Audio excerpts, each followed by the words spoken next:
here this morning. We had a great turnout first service and a lot of people watching online, and we're thankful for all of them, thankful for you. Glad you're here. If you have a Bible or your phone, I want you to turn to Philippians chapter 3. Philippians chapter 3. Have you ever had a day that you knew you would never forget? For me, one of those days was March the 12th, 2020. And to understand why it was a day I'll never forget, you need to back up 3 days before that to March the 9th, 2020. That was a Monday. That was the day that we came home from the hospital with our two twins, Jack and Andrew, after spending a month at Central Baptist Election. If you ever spent any extended time in the hospital, you know there's nothing better than getting out of the hospital and getting back to your own home and your own bed and eating your own food and all that sort of stuff. You can only walk the halls at a hospital so long before that becomes monotonous. So we got home on that Monday afternoon, and for the first 3 days, I stayed home pretty much around the clock to help get things organized and try to take care of the boys as best I could. But on that Thursday, March the 12th, I ventured out of the house for a lunch appointment with Van Phillips, Frank Phillips, and Everett Selvage at Monticello's only 5-star restaurant, the Huddle House. I took some heat after the first service for saying that. Some folks wondered where the pool hall ranked, and we looked it up. It's 4.5 stars, in case you're wondering. So there's going to be an intense competition over the next few months between the pool hall and Huddle House. But we got there at 11:45 that morning, and if you remember back in March, that's when all the conference basketball tournaments start. So we were going to eat breakfast together and make our picks for the upcoming conference basketball tournament. So what could be better than an MVP breakfast and talking basketball? But almost as soon as we got there and got settled into our booth and ordered our food, we got this ping on our phone announcing that the Pac-12 tournament out west had just been canceled because of the coronavirus. Now, if you can remember back, that's about the time period early in March when we kind of knew what the coronavirus was, but it hadn't taken over the world quite like it has today. Now, the Pac-12 canceling was unsettling, but not a huge deal because those teams are out west. Nobody watches them anyways unless you can't sleep at night. A few minutes after that, though, it became the Big Ten, followed by the Big East, then the ACC, and then the American Athletic Conference, all in quick succession. A few minutes after that came the word that the KHSAA, who does high school sports here in Kentucky, had just postponed the girls' version of the Sweet 16. Then a few minutes after that came the one that we were all dreading when the SEC announced that they were postponing or putting a pause on the SEC tournament down in Nashville, and they would have an announcement later in the day. Now, first, I'll admit I was angry because one of the things I was looking forward to was introducing the boys to the joys of March Madness, but it didn't take long for that anger to transform itself into uncertainty. If you can think back, you can probably remember where you were on that particular day. We walked into Huddle House at 11:45 that morning.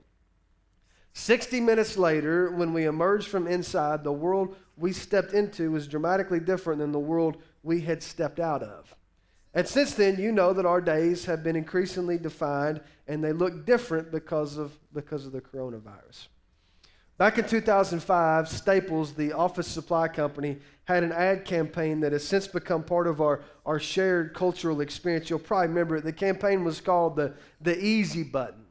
And in the commercials, they would show somebody trapped in what seemed like an impossible situation. So there's a student, and he's just been called on by his teacher to answer a question, and he has no idea what the answer is.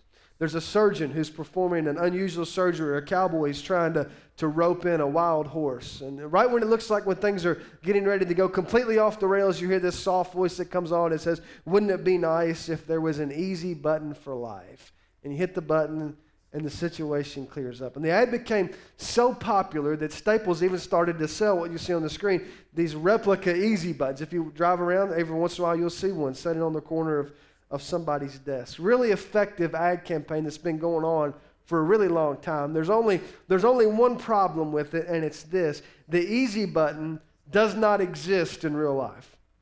I mean, you might see it sitting on somebody's desk, and you can hit it all you want to, but it won't do anything. I wish it did. I mean, there have been a lot of times over the last 5 or 6 months I thought, boy, wouldn't it be nice if we could just hit a button and all of this would go away? You've probably thought that too, but unfortunately, that does not exist. There are some other buttons, though, that do exist that people have been hitting, And you've seen this. For example, some people have hit the power button. And what I mean by that, when all of this started, everything was closed down, the businesses were closed down, you couldn't go out to eat, and even if you wanted to go somewhere, there wasn't anywhere to go because everything was closed. So a lot of people just sort of hit the power button. It's almost as if they turned their lives off, at least temporarily. They didn't go anywhere, and they didn't do anything. Another button that a lot of people have pushed is the panic button. Now, panic button is something you hit, and it sends out an alarm that you need help. And a lot of people, when this first started, hit the panic button. Nobody was sure what to do, so instead of waiting for more information, we ran to the store and we bought grocery carts filled with toilet paper, and we ordered 250 gallons of hand sanitizer from some store in China that we'd never heard of. Another button that you're seeing a lot of people try to hit right now, and I'm probably guilty of this, is the fast forward button. If you're like me, you're a little fatigued with all this. You wish there was a way we could just sort of push forward a few months and get all this behind us. No more masks, no more social distancing, no more limited capacity. And unfortunately, just like the easy button, at least so far, the fast forward button is one that doesn't seem to exist. I mean, who would have imagined on March the 12th that all these months later, we'd still be dealing with this, with no end in sight? There's another button, though, that you and I can hit that I think would be more helpful than the power button, the panic button, and especially the fast forward button, and that's the reset button. On a computer or a phone, a reset button is what you hit whenever you want to clear the memory and reboot the machine. Normally, you only use it when a device freezes up or when something's off and it's not working properly. So I was thinking about this, and just like you, I've said this and heard a lot of people say this. We talk in recent days about how much we're looking forward to things going back to the way they used to be, or the way we're looking forward to everything sort of getting back to normal. And it occurred to me that for a lot of us, the way things used to be and normal, however you choose to define that, wasn't very good to start with. You think back a few months and before March or into last year, and we talk about, boy, I can't wait for everything to get back the way it was. And then you start to examine the way things were, and they weren't too good. I don't know what the exact percentage would be, but I knew that for a lot of us, our lives have been defined by what psychologists call the plague of chronic discontent. Meaning that we're frustrated with our careers, our relationships are stagnant, our finances are in disarray, our spiritual lives are running on fumes, and yet if you ask people, are you ready for things to get back to normal, they say that they can't wait, even though normal wasn't that good to start with. So here's my question. What if there was a better way? What if instead of working to get back to something that was anything but satisfying, we instead hit the reset button in some strategic areas and rebooted our lives in a way that leads to a life that's better than normal, that's better than the way things used to be. John 10:10, Jesus made this statement. He said, "The thief comes only to steal and kill and destroy. I have come that they may have life and have it to the full." So one of the reasons Jesus came, it was about more than just saving you from your sins. It was so that you could live a life of peace and joy and satisfaction that most of us seem to be missing.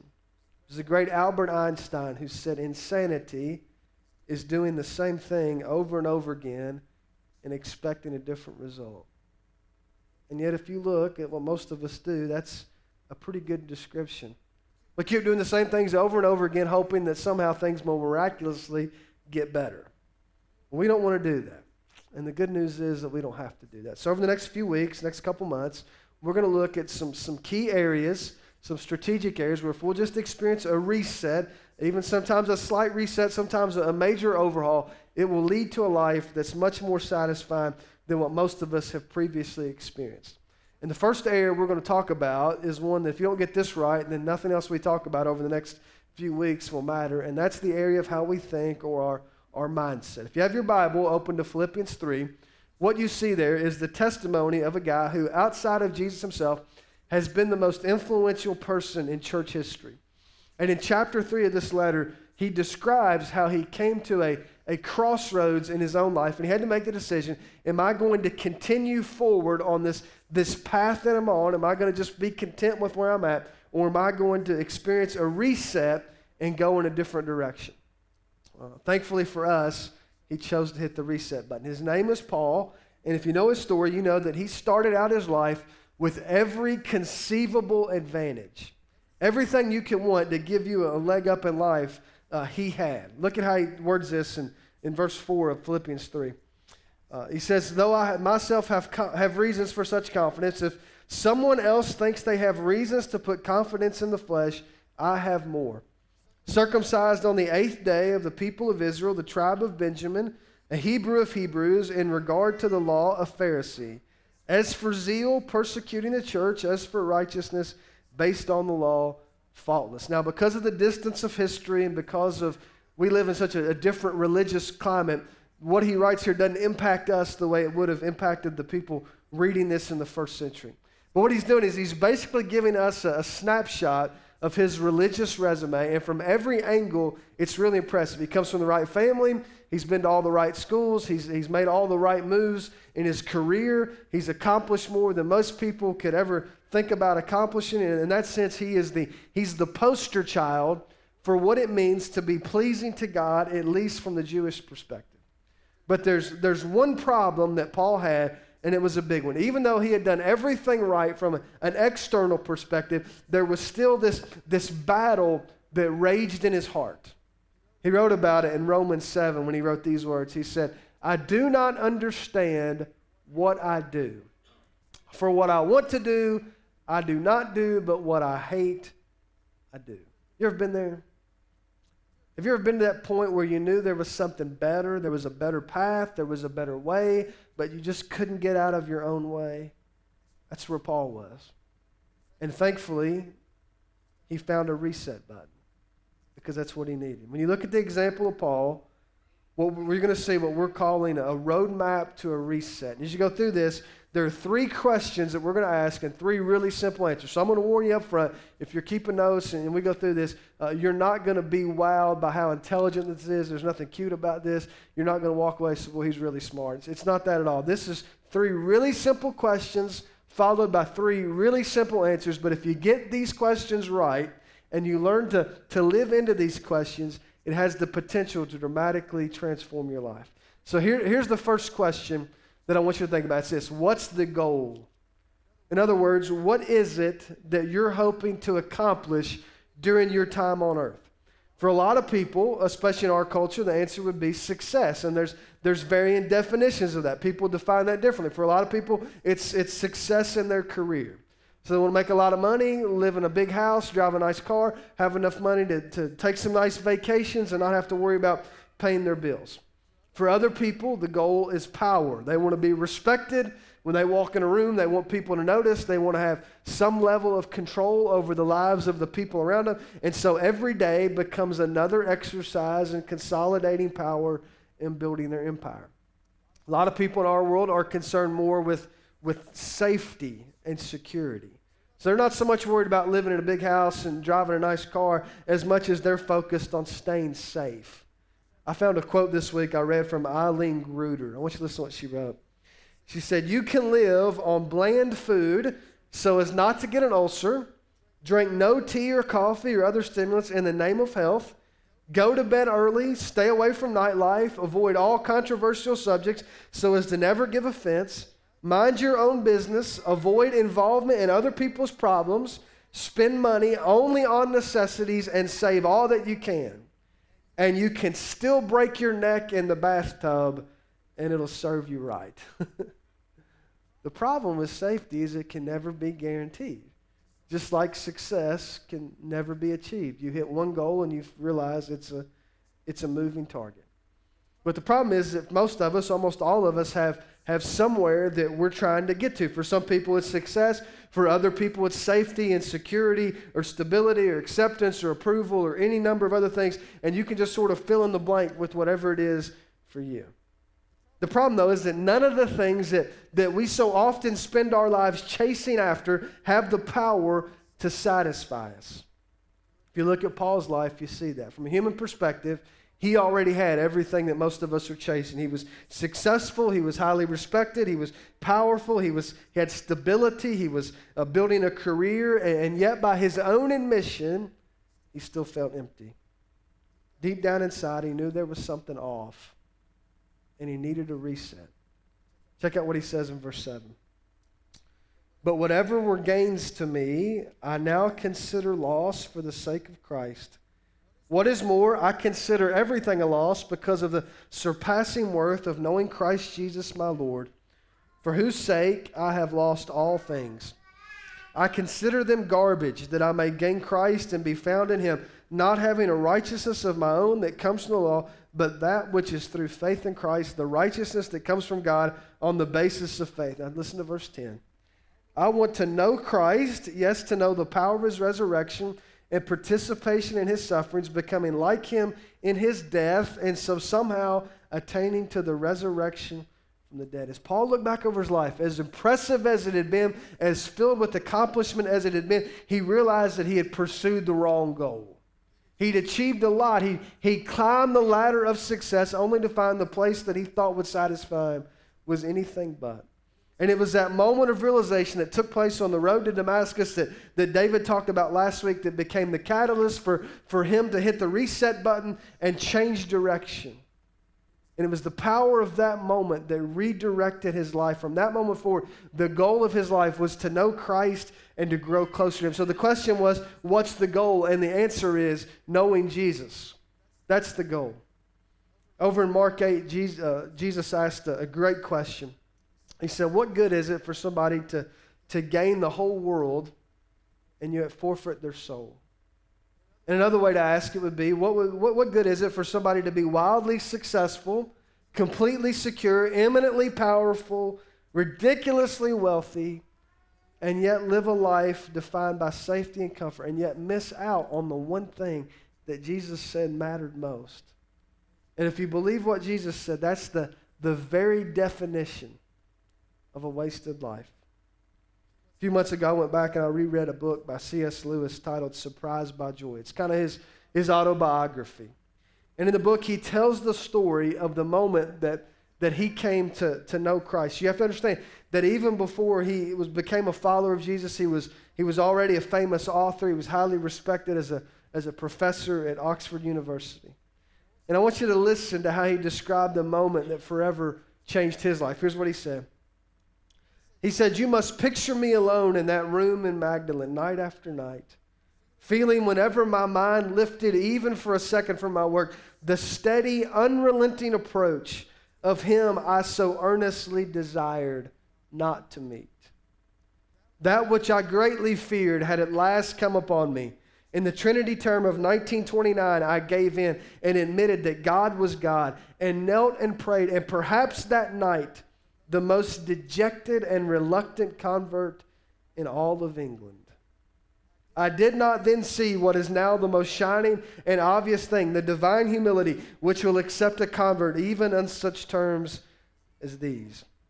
He goes on for a few more paragraphs before he makes this great statement. He said, I thought I was coming to a place. I found out I'd come to a person. Here he is, 32 years old, already a world-famous author, already in an enviable position as a professor at the height of his career world, his work world, the envy of all of his peers. And yet in one incredible moment, he discovered that what he'd been pursuing was not a place, it was not a position, it was a person. And for him, that became the moment that he hit the reset button. Here's a second question I want you to think about, and it's this: what's the plan? We know what the goal is, but what's the plan? I talked earlier about the easy button. If you're like me, you probably have several areas of your life where you feel like, man, if I could just hit the easy button, things would sort of smooth over. So you ever been like at the end of the month and you sit down to pay your bills and you look at your checkbook and you think, man, I wish I had an easy button. I wish there was something I could just come in and clean this mess up and maybe put a few more dollars in the account. Or maybe you go to your job and there's some big problem and everybody's got an opinion but nobody's got a solution. Everybody's looking to you to solve the problem. You think, man, I wish I could just hit the easy button, make this go away. How about this? You ever looked in the mirror and thought, I got some work to do, If I could just hit the easy button, 40 pounds would disappear. I'd look 10 years younger. I mean, it just feels so much better. But, that's not how it works in any of those areas. So what's it require? It requires one thing: daily focus. That's the plan. Daily focus. The way you get your finances in order, you pay attention to them daily. You eliminate spending, you save your money. The way you get in shape is you watch what you eat and you exercise your body. The same principle holds true when it comes to your spiritual life. Look at how Paul says this in verse verse 12 of chapter 3. He writes, "Not that I have already obtained all this or have already arrived at my goal, but I press on to take hold of that for which Christ Jesus took hold of me." Again, Paul had this clearly defined goal. He wanted to know Christ and the power of his resurrection, but how do you do that? He answers that question with two words. He says, to press on. It's this idea of you're running towards something, you're pursuing something, and no matter what obstacles get thrown in your way, you either get through them, you go around them, or you go over them, but you don't turn back, you don't stop. You press on through anything towards that goal of knowing Him. And for Paul, that became his mantra. That's how he lived his life. The number one thing in his life, from the moment he got up in the morning till the moment he went to sleep at night, was knowing Christ. Now contrast that with the way most of us approach our spiritual lives. And just so you know, I'm not here to beat you up because I struggle with this too, but let's just be real for a minute. A lot of us have reduced our pursuit of knowing Jesus to 60 minutes on a Sunday morning, either here or watching the live stream. If you're really spiritual, you might go to a core group, or maybe you're involved in a connect group. If you're super spiritual, you might have a 3-minute Bible reading plan on YouVersion that sends you the verse of the day. And if you're one of the spiritually elite, you might listen to K-Love, in between stops in your car. But to be honest, most of us don't spend a whole lot of time on a daily basis really pursuing Christ. We go through the motions here and there, but most of us aren't really pressing on. We're not really pressing into that time. If you think about it, that could be why so many of us are not experiencing the life that God created us to live. If you want to make significant progress in any area of your life, it requires significant attention. And that can only happen when you're giving it daily focus. One more question I want you to think about, and it's this: what if I fail? If you're like me, there's probably a part of you that's listening to this, and I've talked about this a lot over the years. And think, yeah, I hear what you're saying, I get all that, and I've heard all this before. Not only have I heard this before, I've actually tried to do this, and it's just never worked out. And I understand that mindset. For a lot of us, our spiritual lives are kind of like the diet that we start every Monday. Every Monday morning, we get up, we're fired up, this is going to be the one, and then by 3 o'clock, we inexplicably find ourselves, getting a blizzard at Dairy Queen. I get this. I understand. You think, I'm going to read my Bible, and I'm going to pray, this is going to be the time, and then you're distracted and you just never get around to it on the first day. So if you want to, you can change this from what if I fail to when I fail. What should I do? And the answer is you keep going. You keep going. Paul says it like this in verse 13. "Brothers and sisters, I do not consider myself yet to have taken hold of it, but one thing I do, forgetting what's behind and straining toward what's ahead, I press on toward the goal to win the prize for which God has called me heavenward in Christ Jesus." I want to show you a picture of my favorite basketball player. Up until this last fall, if you'd asked me who my favorite player was, I would have told you Larry Bird. But this last fall, that all changed. That's my son, Cannon, 4 years old. Played his first year of basketball out at the Aspire Center. And I wouldn't go so far as to say it was really high-level basketball, but it was highly entertaining. And one of the things I enjoyed was watching him and his teammates make progress. At the beginning of the season, Cannon, as hard as he tried, could not make a basket. Like a lot of little kids on his team, the goal was at 8 feet, and they weren't physically capable of pushing the ball up to the rim. So for a lot of them, they would grab the ball and they'd shoot it, and it would kind of maybe graze the bottom of the net, and that was about it. And that's the way he was. He would get the ball, and he would get right in front of the rim, and he would jump, as high as he could, which was about like that, and he'd shoot that ball, and it'd graze the bottom of the net, and that was it. And then it'd go out of bounds or fall back and hit him or whatever. That's the way it went. So they go through practice after practice, grab that ball, throw it up there, nothing. Hit the bottom of the net at best. Then the game started. It was kind of a free-for-all. It was wild to watch. And you get to get a rebound in a game, and he'd throw that thing up there, and most of the time it wouldn't even hit the net. But every once in a while it would graze the net. And then with a week to go in the season, I noticed something. We're in one of the games, maybe the third to last game, and he gets a rebound. And instead of, looking for the open man and making that extra pass, he did what David Phillips would have done, and he shot the ball. David's philosophy is, hey, if you're there, you're open. So he gets that ball, runs to the front of the rim, and he fires that thing up there. And this time, instead of hitting the net, he actually hit the side of the rim. Now, I don't know what the difference was. I don't know if he's stronger or grown or whatever, but it was progress.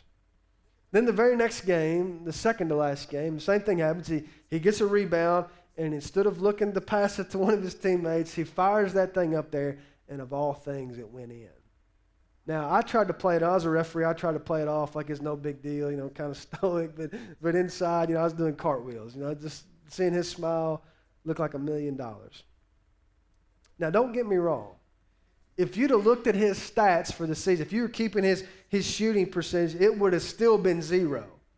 I mean, it would have been 1 out of however many. You'd think, my goodness, this kid can't shoot the ball. And then the last game, same thing happens. He gets the ball, runs to the front, and jumps as high as he can, which again is about that far, and he makes a second basket. 2 games in a row where he scored a basket.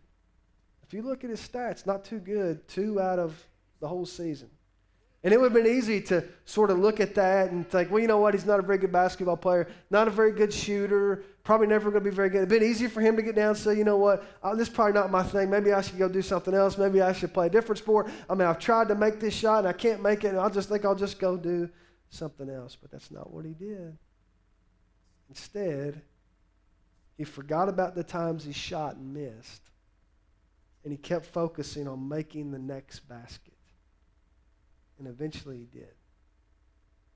Now I wonder if we were able to sit down together and look at the stats of how well you've done when it comes to your spiritual life, what would they tell us? For a lot of us, they might not be very good. I mean, I'm afraid it'd be a story of, missed shots and turnovers and false starts and missed opportunities. And for a lot of us, it might be more losses than wins. And yet, just like Paul found out, just because your previous attempts haven't worked out doesn't mean that you can't turn it around in the future. Paul said it like this. He said, you forget what's behind you, you strain forward, you strain toward what's ahead of you, and you press on toward the goal. And when he uses that word forgetting, he doesn't mean that your memory gets wiped clean, that you forget about all your bad decisions and false starts and missed shots and all that. It's not that at all. I mean, I wish it worked out. I wish you could just snap your fingers and all that would go away. But that's not the way it works. Instead, he's talking about refusing to allow your past to hold you hostage. It's the image of this runner who's caught up and he's focused on the finish line. And he's taken every step, and it's a grueling competition. And in the back of his mind, he can hear the footsteps of his competitors. And he knows that if he turns to the right or the left, he's going to lose the race. So what's he do? He stays focused on the finish line. The great Winston Churchill said it like this. He said, success is not final. Failure is not fatal. It's the courage to continue that counts. So I've thought about this over the last few days, and it occurred to me that for most of us here this morning, for those who are watching online, most of us fall into one of 2 categories. Some of us here have lived lives in which we've been really successful.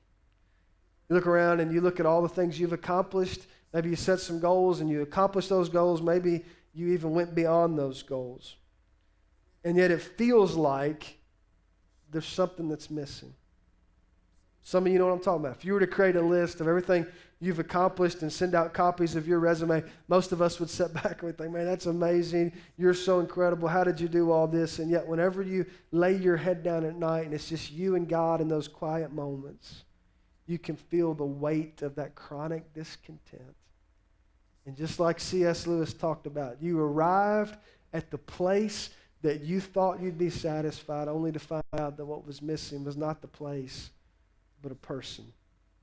And if that's you, that's an indication that you need to hit the reset button.